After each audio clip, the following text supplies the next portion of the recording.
In today's episode. Payments are moving away from credit cards. Similar to many people, we got into fraud prevention almost by accident. Found out it's a lot easier to stop criminals online rather than actually tackling people in parking lots. I tried to talk them out of hiring me. One of the questions I always ask is, what's your superpower? You go up. So I went up, and so within just a couple minutes, it's going to be an interesting decade ahead for sure. You cannot wait for people to come and ask you for ideas or to say, wow, we'd like to promote you.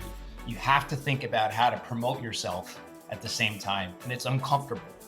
Most men will apply for a position when they're 20% qualified. And women are hesitant. I know this from conversations and encouraging colleagues. They may be 120% qualified, but because of society, conditioning, whatever, they're less likely to apply because they assume they're not qualified for these roles. So I think if you're a female and you're listening to this or watching this podcast, the encouragement is to think more like a dude, at least in this instance, right? But if I were to summarize that, if you're a female, don't always assume you're underqualified because the guys don't. They're going to go for it anyway. I think my third career will be something related, and the ability to learn from other leaders is just super valuable at each stage of our career. Hi everyone, thank you for joining me today for a new episode of the podcast A Journey into Fraud Prevention. I'm your host Ivan Prokofiev. New episode and new exciting guest. Please don't forget to subscribe, rate the episode on any platforms such as Apple, Spotify or YouTube. And share the podcast in your network. It means a lot to me and allow me to invite more and more new guests. And most important, enjoy. Let's begin. Поехали. Hi Tom, thank you for joining me today. How are you doing? I'm doing well, Ivan. Great. Thanks for inviting me. It's a pleasure. Can I ask you to introduce yourself roughly to people who don't know you? Sure. Yeah, my name's Tom Donlea. I met you through the Merchant Risk Council, which is a big part of my involvement in the online payments, fraud prevention, and identity experience. I have been in this industry almost 20 years. I was the founding CEO of the Merchant Risk Council, hired in part by the current CEO, Julie Ferguson. I also spent almost a decade at Akata, which is an identity verification solution now owned by MasterCard. And then currently I've joined a team of longtime MRC contacts who created a company called Allies 4.5 years ago. I joined 1 year ago, and we're consultants. So we help merchants who have issues related to fraud prevention, to payment acceptance globally, and to other compliance or cybersecurity issues they might be facing. Thank you for this really informative introduction. We're gonna discuss about a lot of the topics that you mentioned here, but I'm gonna start with a simple one, fraud prevention. What is fraud prevention for you? Fraud prevention for me means it's almost an issue of justice for many of the members of the fraud prevention community. People that get involved in the fraud prevention industry really feel like criminals and consumers should not take advantage of their company. And as much as the fraud prevention teams get pressure to increase revenue, which it's capitalism, and that's really important. In fact, we just passed Black Friday and Cyber Monday. So thinking about lots of our contacts, I don't know how that affects your current day job, if people are dating more on those dates, but certainly they're buying laptops and shoes and sweatpants and lots of other things. So but that sense of justice, members get into merchants or individuals like myself that have been on the solutions or the association side for fraud prevention. We should not be losing money to criminals. We should not be losing money to consumers that are just taking advantage of loopholes or abusing the systems that we set up. And ultimately, the fraud prevention teams are creating a lot of communication within their companies that may not happen naturally, which we can talk more about later. So they're filling an important gap within their companies. And additionally, it is an industry, Ivan, as I'm sure you've seen, it's still very young in many ways. And there isn't one standard formula to approach fraud prevention. If you're in compliance in the insurance industry, or if you're a certified public accountant, there are standards to meet. Or if you're a legal professional, you have standards to meet and a standard degree to pursue.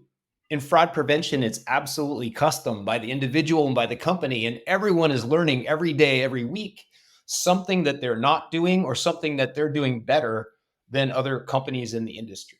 So for me, that's what's thrilling about fraud prevention is there's no one way to do it. No one has all the answers, and that we learn a lot from each other. Yeah, I can't be agree more with you because like learning is a huge part of this job, because if you're not learn something new, you definitely miss something. It's like For sure. it's a way. Yep. And quite interesting since you mentioned Black Friday and Cyber Monday. So you're in the industry for a long time.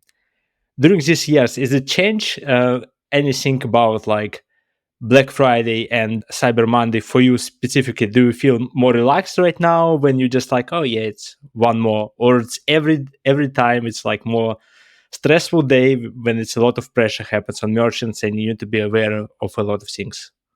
Yeah, for sure. It's the latter. Savvy criminal rings understand that large e-commerce companies have to relax their risk profiles in order to handle the higher volume at peak seasons. Whether that's Christmas in the USA or other Western countries, the UK, Europe, or if it's 11/11 or 1/1 or the New Year in Asia, there is savvy criminals know that merchants have to change the way they do business to accept more transactions. Now, I believe that most of the sophisticated organizations out there accepting payments and managing these sales on these peak seasons really have fraud under control. They're selling again shoes and laptops and sweatpants. The challenge is rejecting too many transactions. And this is becoming more prominent in our industry, as well as returns fraud and or just the abuse of returns. It's a very expensive side issue for our industry. It's not necessarily fraud, but I'm seeing more teams having to deal with the ramifications of these great customer service offerings from the marketing team to consumers. And then the fraud team ends up dealing with a lot of these that may end up in chargebacks. So I think that your question was how have things changed? Well, obviously, COVID caused volumes to spike, and many of those shoppers continue to buy those things online that they may have bought on high street in prior years. Yeah, and one of the parts that's what I really like, what you described right now, that's like return fraud is one more example. That's right now a lot of companies start to looking on the losses not only from one perspective, like when it was, oh, it is chargeback, okay, cost of chargeback, that's it. Right now they are also looking on the connection of the losses. Like return fraud is a great example. When you look on the full scale of losses, it is combination of things. It's not one particular things, and also included cost of providers, etc., etc. Yeah. COVID changed a lot. What else do you believe really changed industry? Is it something maybe a scale up of mobile payments affect on this higher than COVID? What's your opinion about it? Yeah, so I'm based in Madrid. I didn't mention that before. I've been here about a year, and I was in Singapore for 3 years before that. So that time in Asia Pacific is where I really saw the use of mobile wallets or wallets in general for payment. And obviously, some markets here in Europe, like Germany and the Netherlands, are really they're accustomed to utilizing direct debit, whereas markets like the United States, it's still primarily credit cards online. I believe that it is going to take some time, but payments are moving away from credit cards because the credit card companies are the only people who really love credit cards. Most consumers are looking, if they need credit, they're looking to buy now, pay later solutions or installment solutions. Merchants are looking to save fees. And so direct debit has, of course, benefits in that regard. So I think that that's definitely something that's changing. It's a slow change. And we're seeing that, the two biggest credit card companies diversifying their business operations to have identity solutions, fraud prevention solutions, providing more diverse offerings to the industry because of the inevitable reduction of credit card volume over time. Yeah, it reminded me of a time when I used to live in Netherlands. It was my first issue when I just arrived. As no one accept my credit cards. Everyone just, you're supposed to have this direct debit card, like old Maestro. And in the first place, I didn't like it. In a way, how it was, because you're supposed to be every time to carry with you kind of like machine, old calculator from Windows 95, Yeah. seems for me. Yeah. But when they moved to QR code scan, it's for me more easier way to pay right now, rather than every time I need to find my credit cards or like debit card, doesn't Yeah. matter in that way. Put my numbers, make sure I am not screw up with the put 16 digit numbers, which is some UI really doing bad because they're not even splitting by 4. Yeah. Make sure that I know how to read expiry dates, because in some sites it's like a year and months, in some months a year. Quite interesting observation that it's where it's moving. You know, I have a theory that's because of a lot of economical situation happens that we might see again spike of cash near like Yeah. couple years. Hmm. Do you also think about that one? Yeah, yeah, I think that's possible. Or cash-like payment methods, people can load wallets, that sort of thing. There still exists in markets like Japan where people load wallets at a local corner store in order to have the ability to shop online. The other development that's relatively recent and relevant to our conversations, Ivan, is the development of the EPI, the European Payment. What's the I stand for? I don't remember. It's still very early stages, but it is the European markets coming together to basically say, why for credit transactions, why do we allow two American companies to dominate the world's commerce? And so I don't know what the future looks like for that solution. They've acquired Ideal in the Netherlands as a part of this growing network. So I'm fascinated to see how that develops, because it would be important to have European payment methods for European markets over time. Yeah, let's see. Quite interesting what happens nearby. Initiative, And European yeah, Payments Initiative. Yes. Okay. exactly.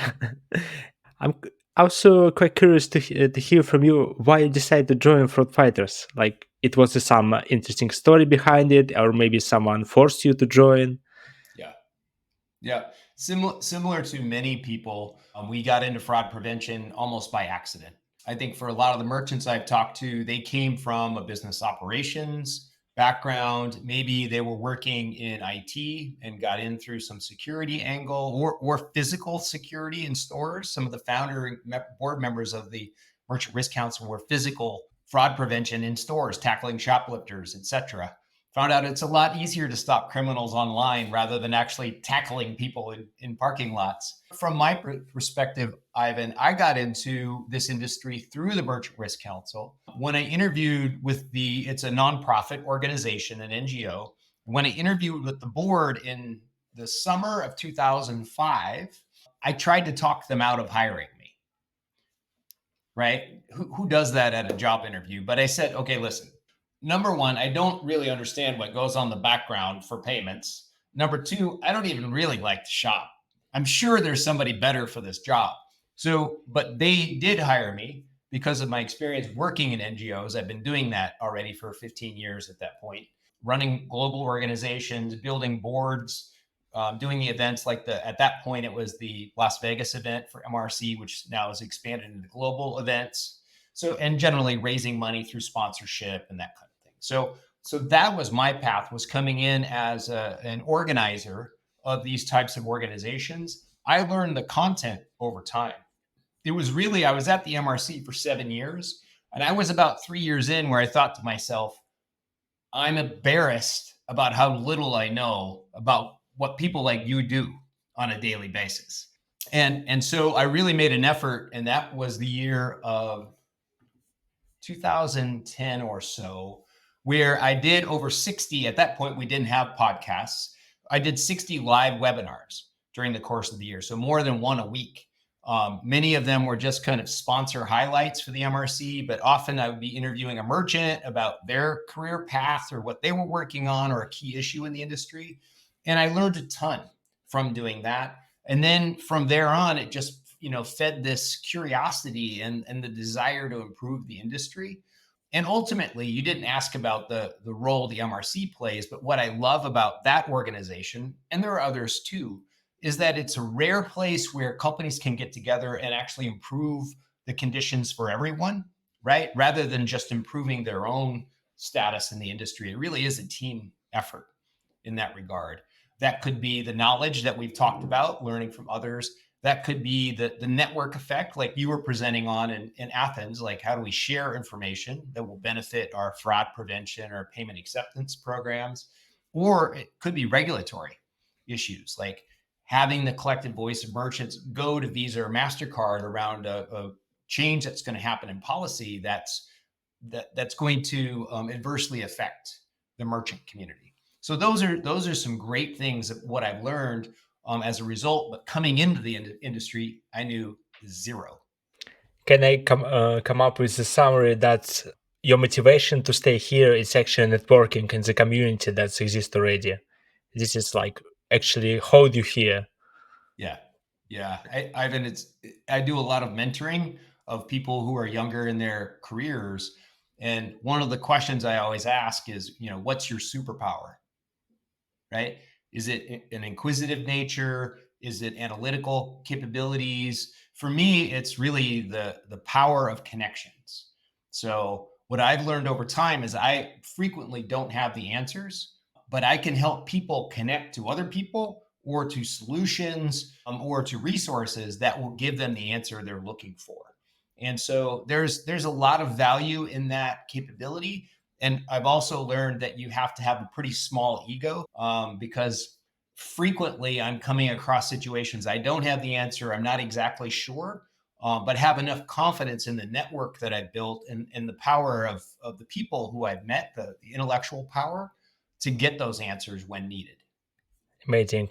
We're going to back about your MRC. I have a couple more follow-up questions because I have one more question behind this one. However, I recorded like 2 weeks ago the podcast with Julie.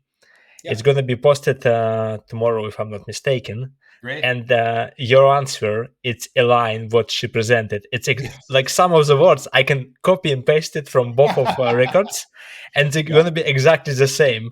They're not actually like structure differently. They're exactly the same. So you have kind of code there. Yeah, it's necessary to mention specific words to get some benefits. Well, she taught me well, didn't she? She is one of my mentors in this industry. So, yeah. Have you been a victim of fraud? Yeah, many times. Probably when I was a young executive, there was a suit purchase. I did own suits back in the mid 90s, but I certainly wasn't spending $1,500 on them. And it was a charge on my credit card in the Seattle area at the store called Nordstrom. And that's where I had to learn as a consumer for the first time. It wasn't Visa's fault. It was, I had to communicate with my issuing bank. And whether or not my information was skimmed at a restaurant or, there was a skimmer on a gas pump, hard to say. But it was purchased physically in the store at that point, not online. And it was interesting once when I was working at the MRC, we had corporate cards, and literally in day 3 of that long Vegas experience, I start looking at my online bank account, and there was somebody who was at gas pumps and fast food restaurants in Texas just running up a bill on my MRC card at the exact time that we were all meeting in Las Vegas. So everyone experiences it. And I think it's actually shocking how there isn't more, because most of us in developed markets, if we are upper income, middle to upper income people, our information has been harvested. It's been leaked through data breaches. And it's not difficult to research information about us. In fact, one of the first MRC Vegas events that I was the master of ceremonies for, we probably had about 1,000 people in 2008. The famous hacker, Kevin Mitnick, who just passed away. So Kevin, rest in peace. He came on stage, did his kind of man in the middle presentation about how he could make it look like a phone call was coming from the White House. This is 2008, right? 15 years ago. And he said, okay, I need a volunteer from the audience. I was down in the stands at this point to come up and and work with me on another fraud challenge. No one would do it. And everybody said, Tom, you go up. So I went up. And so within just a couple minutes, and again, 2008 is quite a ways back, he asked me a couple basic questions. Nothing, he didn't ask my he didn't ask social security number. He didn't ask for my mother's maiden name. Within 3 minutes, in front of 1,000 people, he had all of that data up there on the screen, right? He was able to find it on the web. And so again, search techniques and the amount of data that's been breached in this span of time, like all of us are going to be experiencing fraud as consumers. And also it makes it much harder on the merchant side to be able to, and we're not even talking about the developments of AI, to combine information that's available into powerful packets of purchasing power fraudulently. So it's very relevant for consumers to be aware of this and understand what steps they need to take to get themselves out of situations where someone's used their identity. A password protector and basic knowledge about using different passwords is a great place to start as consumers. Second, then for merchants, like the challenge is not going away.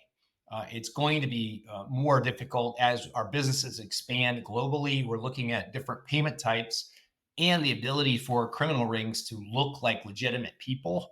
Oh my goodness. It's going to be an interesting decade ahead for sure. Chargeback escalation that you mentioned, Yep. is it changed? I mean, from the customer perspective, how it was when you first time represent your chargeback, you go to the bank, wait in the line 20 minutes, speak with someone. Yeah. And nowadays, just like one click, say, I can't recognize. And Yeah, and obviously, if it's a large amount or if this has happened a bunch, they're going to start wanting proof. But again, it's still the problem that the merchants get screwed in this situation. The consumer is almost always right. The issuer is not out any money. It's always coming out of the merchant's pocket. So I think the merchant community has done a good job of changing some of the rules for representment and the ability to provide evidence and some of these other things. But again, the merchants are almost always at a disadvantage. It's hard to be merchant. It's the reason why you need to be an issuer. I believe they have also a lot of the problems. They do. It's the other side of the coin. And in our world, communication isn't great between issuers and merchants. There's only a few products that kind of provide that communication platform, but they are, in essence, the merchant community and the issuers are dealing with the same challenges. I believe it's the same as, how is it, driver and pedestrian. When you drive, you hate pedestrians. When you're pedestrian, you hate drivers. Yeah, and back to your amazing story about MRC, and specifically... the executive director role? Yeah, exactly, that's one. For CEO, 7 years. CEO is easier sometimes. Yeah, exactly. I'm going to use this one later on. And 10 years in Yakata for strategic role, again, very high position. What skills are necessary to work in high position like that? Any recommendation, advices? Maybe someone right now is sitting in the beginning of career and focusing to be a VP or a COO. What skills are requirement? Yeah. When I'm coaching individuals in roles, and I mean, I think there's kind of two sides to this again. So those working in solutions, whether they're payment or fraud or identity or compliance type products, or those on the merchant side. On the merchant side, it tends to be a little more standard because they're often working larger companies and the reporting order, the org chart is pretty clear. However, I think it's really important if you are a merchant and, let's say you're at the manager level, you want to progress your career, you cannot wait for people to come and ask you for ideas or to say, wow, we'd like to promote you. There is a component that is difficult for merchants around self-promotion, right? I complimented you when we began about the motivation that you have to create this podcast. It's about learning, it's about communication, but ultimately you're helping to build your own brand. So everyone needs to do this on the merchant side.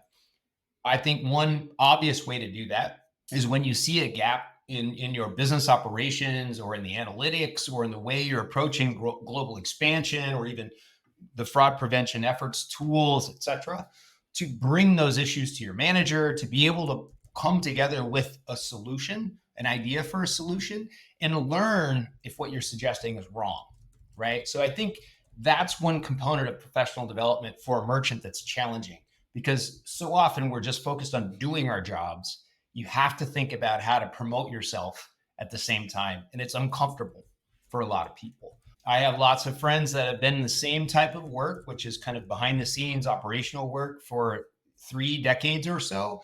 They get to my age, mid 50s, they lose their job. They have no idea how to network or go talk about their capabilities because they haven't done it in a long time. So I think that's one thing on the merchant side. Understand areas where your business can improve and be proactive about presenting those ideas to management. Does that fit with your experience as a merchant? I'm not on this high position as you expected. However, if I'm going to be promoted to higher position, I definitely come back to you with some of my feedbacks. But yeah, I agree. Without self-promotion anywhere, it's not going to work, because Right. everyone going to happy. That's what you're doing. You might exceed expectations.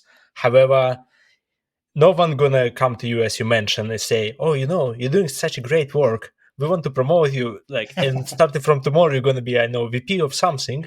Yeah. And no one gonna say it, because everyone happy that we have a person who doing the high standard work, Yeah. and we're afraid if you promote that person, it might not feel comfortable. We lose some positions and maybe some areas where we have confidence. It's always Yeah. about that things. I think there are several good resources as far as professional development. One recent one I've come across that I think people who want to advance in their careers would enjoy. He is a entrepreneur, several exits. His name is Scott Galloway. He is now a professor at NYU and has some amazing observations around, and recently published a book called The Algebra of Happiness, kind of looking at the math. What really are the characteristics of people that are happy, which includes a level of success as it's determined by the individual. And what strikes me in a lot of his points is you don't necessarily in your career follow your passion and then the money will follow, which he considers one of the worst bits of advice ever. It's like, figure out what you're good at and do that, right? More often than not, it will pay and you grow to love it over time. I can't remember what example he used, like forensic accountant or, tax accountant. Like, no one goes into tax accounting thinking, oh my gosh, I love tax accounting. It's like, I'm good at it. And over time, you get accolades for doing good work. Over time, you meet other cool people who are doing tax accounting. And it's like the fraud prevention community. So many of us stumble into it, but there's so many good people who are really dedicated to it. And the folks that really work at presentations and being thoughtful about the industry and changes that could happen really rise to the top. And therefore, it's self-reinforcing over time. So when I recommend young people who have no idea what we do, right? Fraud prevention, security, they assume it's boring and just dry and regulation oriented. I'm like, you might be surprised. You wouldn't necessarily get a sense of the juice in the industry within a month or 2 or 3. But if you work in a good environment, meaning a company that cares about its people, takes care of you, and challenges you at the same time, this area of work is amazing, right? There's just no end to opportunities that can come from them on the merchant side or the solution provider side. And do you have any particular question that you would recommend everyone ask themselves to answer on kind of questions such as, I'm ready to go to another stage? Do you have some kind of like specific questions I need to ask myself to understand if I'm applicable to going forward? Mm-hmm.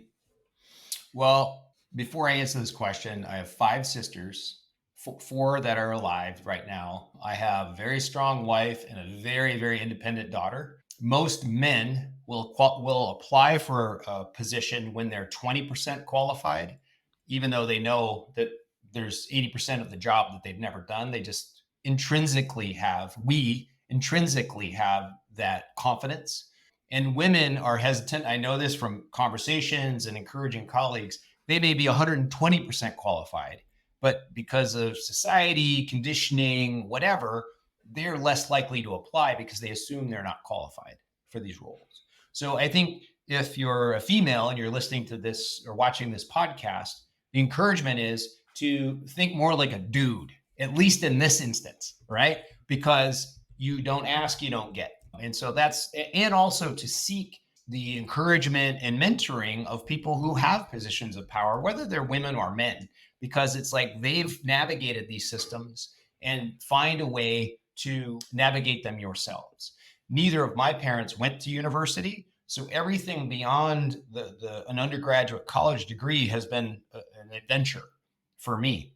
And I left the area where I grew up and moved to the West Coast. And so it's like you need advisors at each part of your journey to be able, who've been there and done that, to help you understand what are the things to have in place, what are those questions to ask, because there really aren't any necessarily generic questions. But if I were to summarize that, if you're a female, don't always assume you're underqualified, because the guys don't. They're going to go for it anyway. And then the second thing is to find mentors at each phase of your career, because it's really important to get that outside perspective, to have someone who will help you question your own BS, because we all have our internal biases, and to encourage you, because most workplaces are not all that encouraging, and managers are careful not to provide too much encouragement, because they may have to terminate you at not their decision. There might be budget cuts, those sorts of things. It can be challenging. So finding the mentorship, finding the support and the challenging that you need to continue to progress on the path that makes sense for you. And about confidence, I remember my first as a fraud fighter. After 1 year working in a bank, I decided I might go somewhere else. And I remember this position would say you need to 17 years experience, you need to know how the MasterCard work, but more conditions, something like, oh, you need to know how to manage team of 10. I remember okay, I have 1 year's experience, I'm working with MasterCard, I believe it's the same things. I never manage anyone, it's not supposed to be hard, and I apply without any hesitates, because worst scenario gonna decline. It's probably what you mentioned about my confidence, because I just 117 with a MasterCard, whatever. Let's go from there. Yeah, and additionally, Ivan, being able to eliminate we call it it's signal to noise, right? So if you're applying for a role, it's really focus on the important things and get rid of things like athletic things you may have done in college. It might be fine for a reference, but if you have 6 or 10 on your CV or on your LinkedIn profile, eliminate the noise. Focus in on the strengths that you have, and not get people distracted with other ideas that are not relevant to the particular job. Thank you for all advices. It's really sufficient things to know, specifically in a way right now that you really need to be sometimes a fight for the position, and in the current economic situation, what I mean here. Yep. If you're tired of fraud prevention, where are you going? Yeah, where are you going? Generally, there are certainly many people, and I can point them out to folks that are interested, who have progressed their careers from working on just fraud prevention to more global positions focused on growing commerce, right? So running the business units, looking at payment acceptance in lots of new markets. Along with that comes some of the challenges of fraud prevention, what types of payments, regulatory issues in those markets, and then unique challenges to their business. If you think about large media companies or gaming companies, I mean, they have unique challenges, and they need people that know fraud prevention to move into these leadership roles. There is competition with other folks that have been consultants in prior positions, or they have been revenue leaders. But absolutely, Ivan, there are ways to grow and develop your skills in new areas of these companies that will benefit from the background in fraud prevention. And do you have already some amazing backup plan? I mean, if tomorrow you decide, I know I'm sick of helping people to find their fraud prevention solution, or how to go to the specific markets, so you just open internal shop, or I don't know. Do you have any of these? For me personally, Yeah. yeah.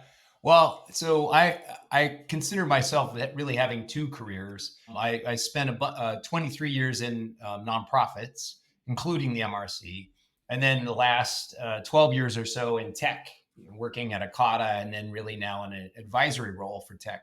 I think my third career will be something related to civic engagement or the encouragement. There's just too much bifurcation, at least in the American culture and globally. Of course, we've got issues with people not talking to each other.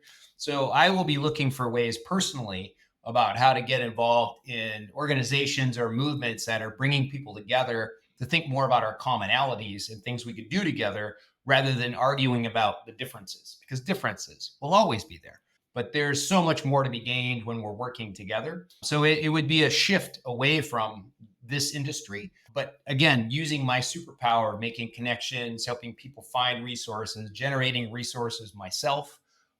So I'm putting that picture together. I'm still young, so I've got a lot of time to figure this out. Yeah. It's first of all, it's very amazing plan. And secondly, I can agree. You young enough to create a new solution on the market. It's not necessarily about payment fraud, or maybe you find the options how I don't know resolve problem with the cancer. Something brings from Right? my Sure. head. Yeah. Yep. Yep. Be honest, I don't have much more questions because during this interview you recommended a lot about fraud career for everyone who might Yep. still not sure join or not. And one of my last questions in the question list that sent you before: would you recommend it? We already know that you recommend, but I'm gonna leave like time for probably some small question. Is it any other advices you would share with people here? If not, it's fine. But if you have something in mind you Yeah. really want to say, here's a great time. There is a real challenge, Ivan, to getting budget for many companies to attend conferences like the MRC or become a member in whatever type of role you're in. The ability to learn about the industry and learn from those companies that are more sophisticated, or those individuals whose careers you admire, is super valuable. And for many people, for professional development, they'll end up investing in these types of opportunities themselves to open the door. I think the best way to do it is to convince your company of the value. And for those of us, just using MRC as one example, for those of us that are strong advocates of that organization, if you can't get your company to pay for membership or for the conference attendance, contact me and I'll help you build an argument. Because like the value back to your company to learn about one change you might be able to make in your approach to reporting with your acquirer, or one tool that you aren't using that you might consider using, it's more than likely going to pay for whatever the registration fee was and have a multiplier effect. And the ability to learn from other leaders is just super valuable at each stage of our career. Thank you for the great advices. For me, it was like first MRC where we met, and I had a great experience. It's not about only our organization, this event, but also about like networking and knowledge. I grew specific for this one. I'm personally aiming for biggest one because it was one of my kind of dream idea for past couple years, including COVID, to attend this one. Yeah. Looking forward if I able to do this one, and maybe one day Money 2020, which is not 2020 anymore, and I still don't know why they keeping this name and not moving to Money 2030. For sure. And the other observation I would say, Ivan, and for you, especially getting up to speak at your first MRC event is excellent, right? Many people will attend for the first time and they'll see folks that are older, more experienced speaking, and they'll assume they're not capable. Again, male, female, however people identify, there is a need for new talent and for new voices. And so talk to an MRC staff member, talk to me if you need to, especially from the merchant community. They're always looking for new speakers, for people to get engaged in leadership roles. And there's an invaluable amount of information and inspiration you get by putting yourself forward to participate in that way. Yeah, we can say Thank you so much. It was a great interview. I'm really happy that you found the time to join me today and we have a record of this episode. And I'm gonna say my favorite words, which I say end of every podcast. Cut.